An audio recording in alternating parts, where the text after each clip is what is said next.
বাংলাদেশের ছোট বড় সব ধরনের খাবারের হোটেলগুলোতে সকাল সকাল এক ধরনের স্পেশাল চিকেন স্যুপ পাওয়া যায়, আর যেটা কিনা নান রুটি বা পরোটার সাথে খেতে অনেক মজা লাগে।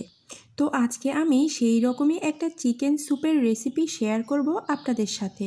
তো হ্যালো এভরিওয়ান, আসসালামু আলাইকুম। তো প্রথমে আমি কিছু চিকেনকে ছোট ছোট টুকরা করে নিব, আর আমার এর সাথে লাগবে একটু পেঁয়াজ বাটা আর টক দই। তো চলুন আমরা এখন রান্নার মেইন প্রসেসটা শুরু করি।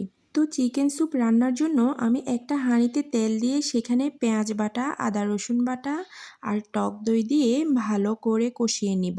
তো এই চিকেন স্যুপের অথেন্টিক ফ্লেভার পেতে হলে আপনারা নারকেল বাটা ইউজ করতে হবে, আর যাদের অ্যালার্জি সমস্যা আছে তারা নারকেল বাটাটা স্কিপ করতে পারেন।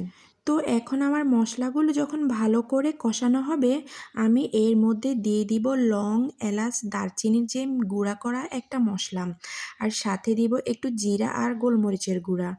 তো আমি সবসময় চেষ্টা করি ঘরে থাকা মশলা দিয়েই যে কোনো রেসিপি তৈরি করার জন্য। আমি যেহেতু গুঁড়া মশলাটা খাই, এখানে আমার লং, এলাচের গুঁড়াটা ছিল, তাই আমি গোটা মশলাটা ব্যবহার করি না, জাস্ট গুঁড়া মশলাটাই ব্যবহার করেছি। গোটা মশলাটা খাবারের সময় মুখে পড়লে সেটা খেতে ভীষণ বাজে লাগে। তো যাই হোক, এখানে সম্পূর্ণ মশলাটা খুব ভালোভাবেই কষাতে হবে। আর যে কোনো রান্না সুস্বাদু করার মেইন প্রসেসই হচ্ছে মশলা কষানো। মশলা যত ভালোভাবে কষানো হবে, রান্নাটা তত বেশি মজার হবে। তো এখানে মশলা কষিয়ে তেলটা যখন উপরে ভেসে উঠবে, তখনই আমি চিকেনগুলোকে দিয়ে দিব। তো এখন আমি চিকেনগুলোকে একটু ভালোভাবেই কষিয়ে নিব, যেন চিকেনের ভেতরে মশলাগুলো ঢুকে।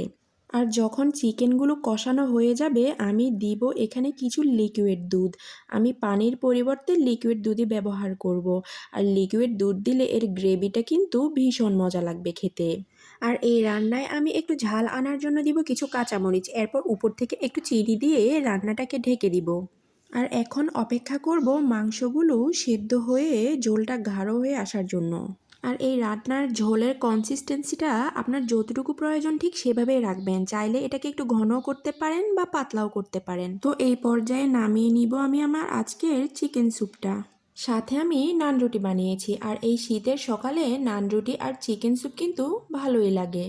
আপনারাও কিন্তু এইভাবে ঘরে থাকা সব উপকরণ দিয়ে সহজভাবে বানিয়ে প্রিয়জনদের সাথে নিয়ে উপভোগ করতে পারেন সুন্দর একটা সকাল। তো আমার আজকের রেসিপিটি যদি আপনাদের ভালো লেগে থাকে, লাইক, কমেন্ট, শেয়ার করে পাশে থাকবেন, আর ফলো দিতে ভুলবেন না। আর যারা পুরো ভিডিও জুড়ে আমার পাশে ছিলেন, তাদেরকে অনেক অনেক ধন্যবাদ। এভাবেই পাশে থাকবেন আর আমাকে সাপোর্ট করবেন। আল্লাহ হাফেজ।